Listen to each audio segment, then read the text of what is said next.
Good morning students. Chapter number 2 class 8 micro organism friend and food. Last class में मैं आपको इस chapter के एनसीईआरटी क्वेश्चन आंसर्स करवा रही थी। आज की क्लास में हम लोग देखेंगे एनसीईआरटी क्वेश्चन में क्वेश्चन नंबर 4 का D, explain the nitrogen cycle with suitable steps. Explain the nitrogen cycle with suitable steps. तो अब इसमें हमें एक्सप्लेन करना है नाइट्रोजन साइकिल को। नाइट्रोजन साइकिल के बारे में हमने पढ़ा था चैप्टर के टाइम में कि हमारे एनवायरनमेंट में नाइट्रोजन साइकिल चलती है, जिसमें कुछ बैक्टीरिया होते हैं जो क्या करते हैं, नाइट्रोजन को किस तरीके से ऑब्जॉर्ब करते हैं और उसको अलग अलग फॉर्म्स में चेंज करके वो हमारे इस एटमॉस्फेयर में एंड में डिसॉल्व हो जाती हैं। तो अब हम नाइट्रोजन साइकिल देखेंगे।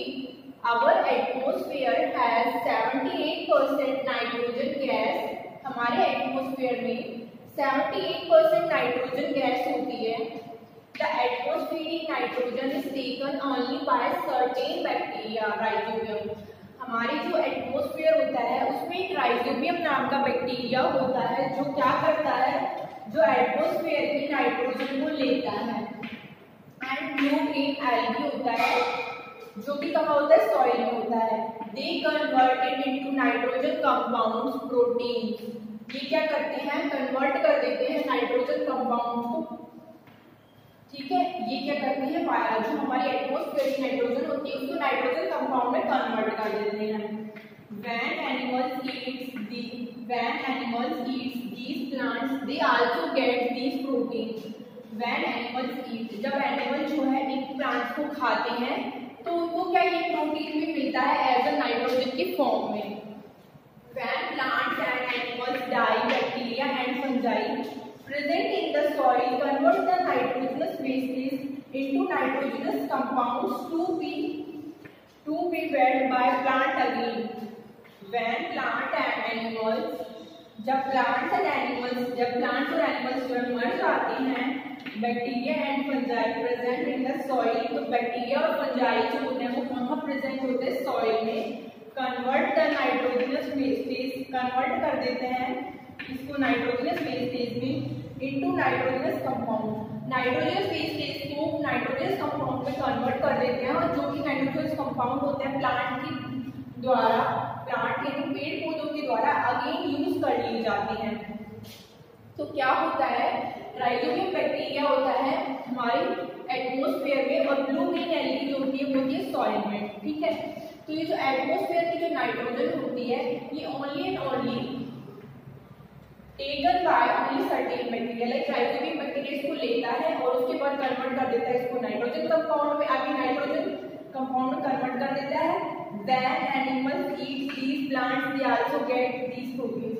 जब एनिमल्स क्या करते हैं, खाते हैं इन प्लांट्स को, they also get these proteins। जब एनिमल्स इन प्लांट्स को खा लेते हैं तो they also get these protein, ये these proteins को ले लेते हैं। When plants and animals die, जब प्लांट्स और एनिमल्स जो है डाई मर जाते हैं तो बैक्टीरिया और फंजाई जो होता है कहाँ प्रेजेंट होते हैं, सॉइल में, कन्वर्ट कर देते हैं इनको नाइट्रोजन के वेस्टेज में। ठीक है, और ये जो नाइट्रोजन के वेस्टेज होता है नाइट्रोजन कंपाउंड के थ्रू यूज कर लिए जाते हैं प्लांट्स के द्वारा, प्लांट्स या पेड़ पौधों के द्वारा अगेन दोबारा से।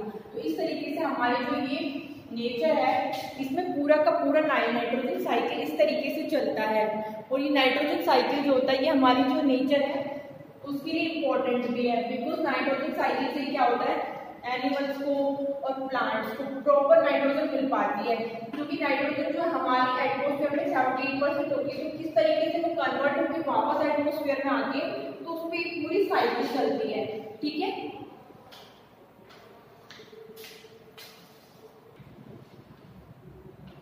certain bacteria convert some part of nitrogenous wastage into N2 gas which goes back into the atmosphere। जो कहाँ चली जाती है, एटमॉस्फेयर में चली जाती है। कुछ सर्टेन बैक्टीरिया होते हैं वो कन्वर्ट कर देते हैं नाइट्रोजन वेस्ट के कुछ पार्ट को नाइट्रोजन गैस में। तो इस तरीके से पहले नाइट्रोजनस कंपाउंड बने, फिर N2 गैस बनी, तो इस तरीके से हुआ which goes back into the atmosphere। जो फिर कहाँ चला गया, एटमॉस्फेयर में, जो फिर कहाँ गई, एटमॉस्फेयर में चली गई। तो इस तरीके से क्या नाइट्रोजन गैस जो वापस एटमॉस्फेयर एटमॉस्फेयर में चली जाती है। अब आगे पढ़ेंगे।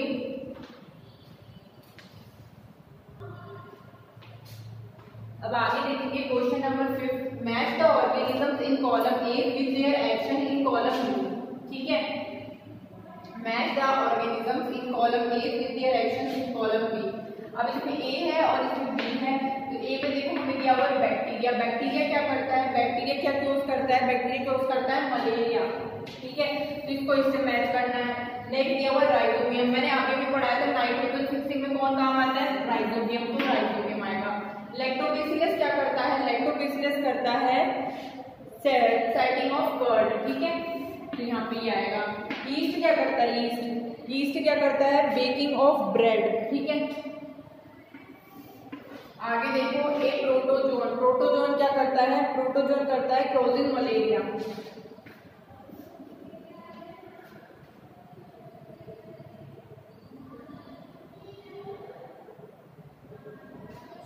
बैक्टीरिया जो होता है वो क्या करता है, प्रोड्यूसिंग एंटीबॉडीज। बैक्टीरिया करता है प्रोड्यूसिंग एंटीबॉडीज, और ये क्या करता है, प्रोटोजोन क्या करता है, क्रोजिंग मलेरिया। और वायरस क्या करता है, एड्स। एड्स का वायरस क्या होता है, एड्स का वायरस होता है HIV। HIV की फुल फॉर्म होती है ह्यूमन इम्यूनो डेफिशिएंसी वायरस। तो एड्स जो होता है, एड्स का जो होता है वो कौन होता है, HIV। ठीक है, आगे देखेंगे नेक्स्ट क्वेश्चन।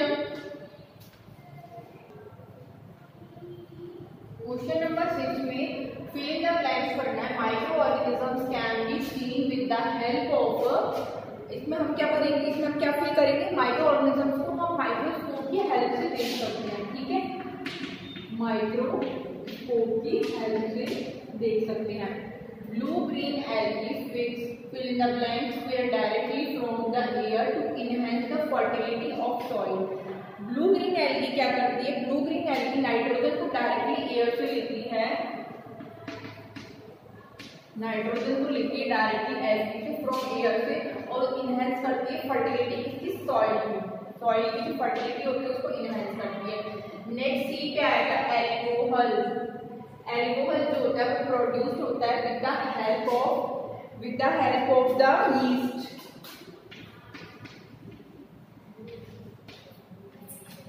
नेक्स्ट है क्लोरेला इज क्योज्ड बाय, क्लोरेला जो है किससे क्योज होता है, बैक्टीरिया से। ठीक है, बैक्टीरिया। ठीक है, क्लोरेला किससे क्योज होता है, बैक्टीरिया से। तो इस तरीके से माइक्रो ऑर्गेनिजम्स को हम माइक्रोस्कोप की हेल्प से देखते हैं। नेक्स्ट आएगा blue green algae. Blue green algae क्या करती है, फिक्स करती है नाइट्रोजन को डायरेक्टली। ठीक है, from the air to enhance fertility of soil. ठीक है, फर्टिलिटी जो होती है सॉइल की उसको इनहैंस करने के लिए क्या करती है, नाइट्रोजन को डायरेक्टली लेती है एयर से। उसके बाद इसकी पे आएगा alcohol. Alcohol is produced with the help of the yeast. Alcohol जो है उसको प्रोड्यूस किया जाता है यीस्ट की हेल्प से। नेक्स्ट है क्लोरेला। क्लोरेला किससे क्योज होता है, क्लोरेला बैक्टीरिया से ही क्योज होता है। क्लोरेला किससे क्योज होता है, बैक्टीरिया से। ठीक है, आगे देखेंगे।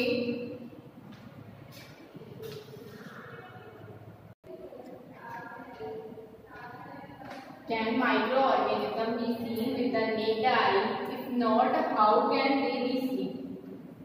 Can microorganism be seen with the naked eye? क्या microorganism को naked eye से देखा जा सकता है? If not, how can they be seen? तो उन्हें कैसे देखेंगे? No, microorganisms cannot be seen with the naked eyes. Microorganisms जो होते हैं उनको हम naked eye से नहीं देख सकते. They are very small. वे बहुत छोटे होते हैं. They can be seen with the help of the microscope. उनको only microscope की हेल्प से ही आप लोग देख सकते हो। जो माइक्रो ऑर्गेनिजम्स होते हैं उनको हम नेक्ड आई से नहीं देख सकते, केवल और केवल उनको हम किससे देखेंगे, माइक्रोस्कोप की हेल्प से। आगे नेक्स्ट क्वेश्चन देखेंगे। What are the major groups of micro organisms. Micro organisms के मेजर ग्रुप्स कौन कौन से हैं? The major groups of micro organisms are bacteria, fungi, protozoa and algae. What are the major groups of micro organisms. Major group कौन से micro organisms के? वो है bacteria, fungi, protozoa and algae. ठीक है, तो ये हमारे हो गए 4 मेजर ग्रुप माइक्रो ऑर्गेनिजम्स के। आगे देखेंगे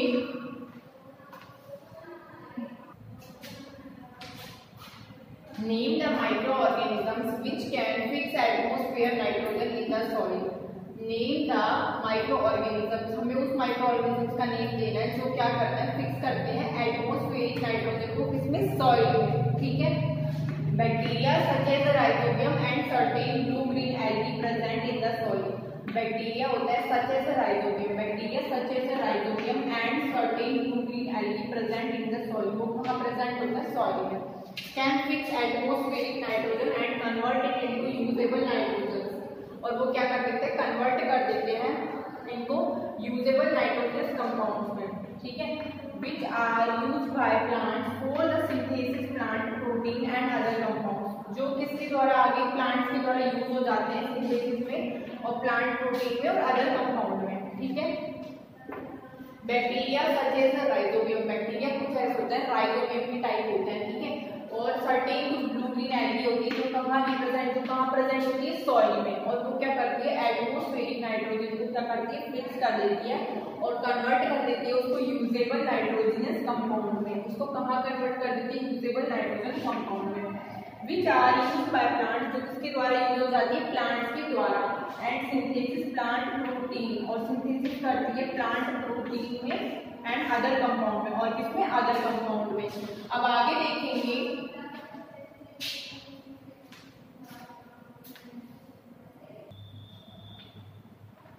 क्वेश्चन नंबर 10 देखेंगे। Write 10 lines on the usefulness of micro organisms in our life. Write 10 lines, हमें 10 लाइन ऐसी लिखनी है जो क्या करते हैं, यूजफुलनेस, जो हमें माइक्रो ऑर्गेनिजम्स की हमारी जो लाइफ में क्या यूजफुल है, कैसे किस तरीके से बेनिफिशियल है हमारे लिए माइक्रो ऑर्गेनिजम्स, वो सब बताना है। तो पहला देखेंगे lactobacillus. Lactobacillus bacterium is useful in fermentation of curd.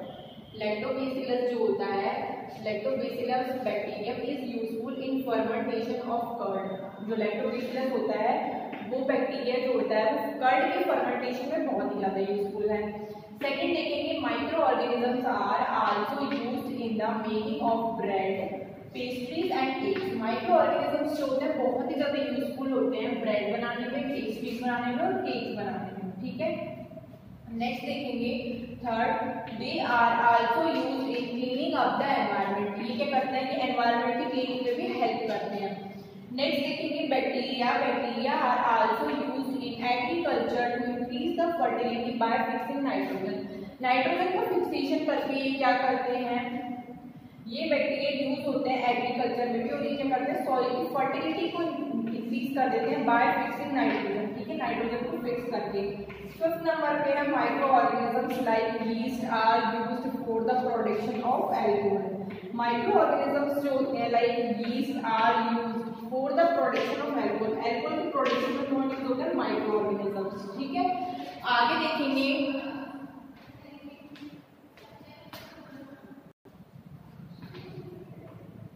आगे देखेंगे इसी क्वेश्चन में हमें 10 लाइन्स बतानी थी। आगे देखेंगे हम 6 नंबर पे, they are used to make vaccine. Micro organisms जो होते हैं इनका यूज इसमें होता है वैक्सीन बनाने में होता है।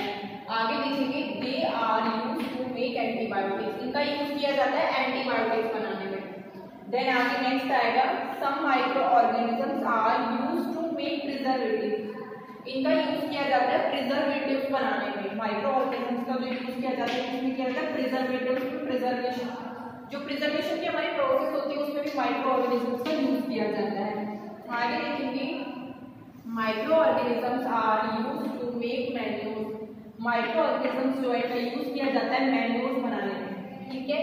आगे देखेंगे certain bacteria are used in the biological treatment of sewage. Certain bacteria इनका यूज किया जाता है इसमें बायोलॉजिकल ट्रीटमेंट में, लाइक सीवेज वगैरह बनाने में इनका यूज किया जाता है। आगे देखेंगे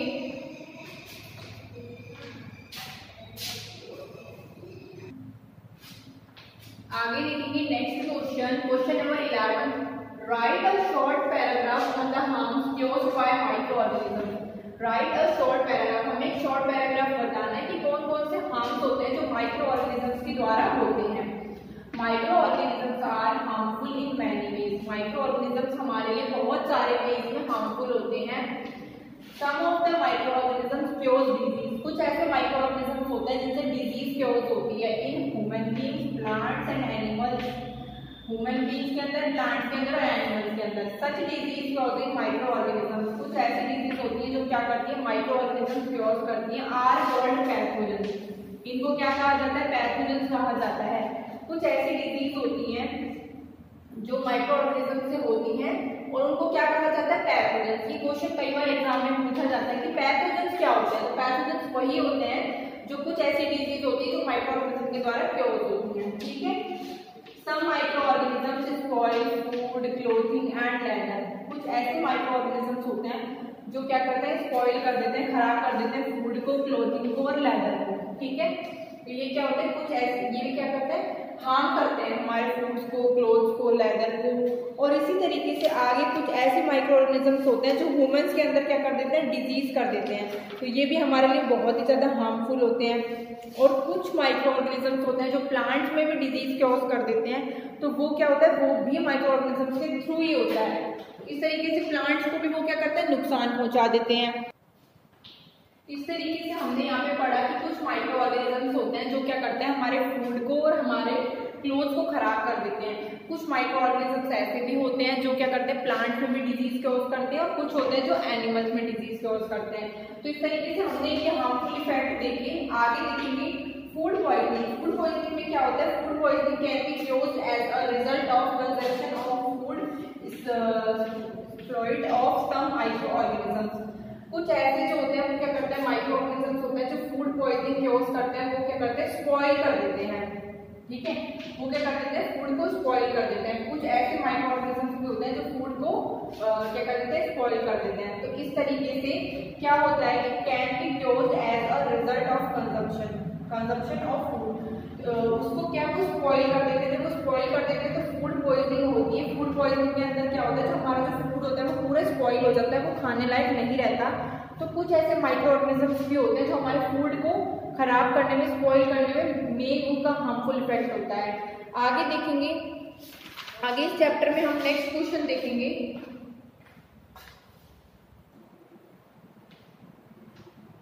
What are antibiotics? एंटीबायोटिक क्या होते हैं? What precautions must be taken while taking antibiotics? कौन कौन से ऐसे प्रिकॉशंस होते हैं जो लिए जाते हैं जब एंटीबायोटिक्स ली जाती हैं? एंटीबायोटिक्स क्या होता है? एंटीबायोटिक्स होते हैं some micro organisms are used to making medicine. कुछ ऐसे माइक्रो ऑर्गेनिजम्स होते हैं जिनको यूज किया जाता है मेडिसिन के लिए। Whenever you become ill, the doctor gives you some antibiotics. जब भी आप बीमार होते हो तो डॉक्टर आपको कुछ ना कुछ एंटीबायोटिक देता है, टैबलेट देता है, कैप्सूल्स देता है, इंजेक्शन देते हैं। सच एज पेनिसिलिन जैसी कुछ वैक्सीन्स होती हैं। दीज मेडिसिन ये पेनिसिलिन जो ये मेडिसिन है, दीज मेडिसिन विल और stop the growth of the disease causing micro organisms. ये क्या करती है, ये सारी जो मेडिसिन होती है ये करती है, स्टॉप कर देती है ग्रोथ को of the disease chaos micro organism. जो माइक्रो ऑर्गेनिज्म जो डिजीज होती है क्योज करते हैं उनको ये रोक देती है। These medicine are called antibiotics. ये जो मेडिसिन होती है इनको क्या कहा जाता है, antibiotics. Antibiotics are generally safe. Antibiotics जो होते हैं जनरली बहुत सेफ होते हैं। But it is very important to remember that antibiotics should always be taken as the prescribed by your doctor. Antibiotics जो होते हैं जनरली सेफ होते हैं, but it's very important, but बहुत ही इंपॉर्टेंट होता है ये याद रखना that antibiotics should always be taken, कि जो एंटीबायोटिक्स होते हैं उनको हमेशा हमें डॉक्टर से प्रिस्क्राइब करके उसके बाद ही लेना चाहिए। तो एंटीबायोटिक्स के केस में हमें क्या है, ये प्रिकॉशन रखनी होती है। और एंटीबायोटिक्स की इसमें डेफिनेशन भी पूछी है तो हमें पहले डेफिनेशन बतानी है और बाद में उसके प्रिकॉशंस बताने हैं। तो एंटीबायोटिक्स क्या होती है, कुछ ऐसी मेडिसिन होती है जो माइक्रो ऑर्गेनिजम्स के थ्रू जो डिजीज कॉज होती है उसको क्या कर देती है, रोक देती है। ठीक है, ये मेडिसिन जो होते हैं एक मेडिसिन को क्या बोलते हैं, these such medicine are called antibiotics. ये जो मेडिसिन होती है इनको क्या बोला जाता है, एंटीबायोटिक्स बोला जाता है। एंटीबायोटिक्स जो है जनरली सेफ होती है, बट बहुत ही ज्यादा इंपॉर्टेंट होता है ये याद रखना कि antibiotic should always be taken by prescribe your doctor. कि डॉक्टर हमें जो एंटीबायोटिक्स प्रिस्क्राइब करते हैं हमें सिर्फ वही एंटीबायोटिक्स लेनी चाहिए। ऐसा नहीं कि अपनी मर्जी से उठा के कोई सी भी दवाई खा लें तो वो हमारी बॉडी में क्या रिएक्ट करेगी हमेशा। इसीलिए हमें हमेशा अपने डॉक्टर से पहले एक बार कंफर्म कर लेना चाहिए कि हमारे अंदर जो भी डिजीज है उससे रिलेटेड हमें कौन सी मेडिसिन लेनी चाहिए। वो मेडिसिन हमारी बॉडी में जाके माइक्रो ऑर्गेनिजम्स जो डिजीज क्योज करते हैं, जो भी बीमारी हमारे अंदर होती है उसको रोकते हैं। तो इस तरीके से एंटीबायोटिक की डेफिनेशन और उसकी प्रिकॉशंस हमें हमेशा ध्यान रखनी है। ठीक है, अभी इसके साथ ही हमारे जो चैप्टर है इसके क्वेश्चन आंसर यही फिनिश होते हैं। नेक्स्ट क्लास में हम आगे के क्वेश्चन आंसर देखेंगे, आगे हम पढ़ेंगे चैप्टर नंबर 3। तब तक आप ये सारे एनसीईआरटी के क्वेश्चन आंसर्स को लर्न कर आओगे। नेक्स्ट क्लास में हम नेक्स्ट चैप्टर पढ़ेंगे। Thank you students.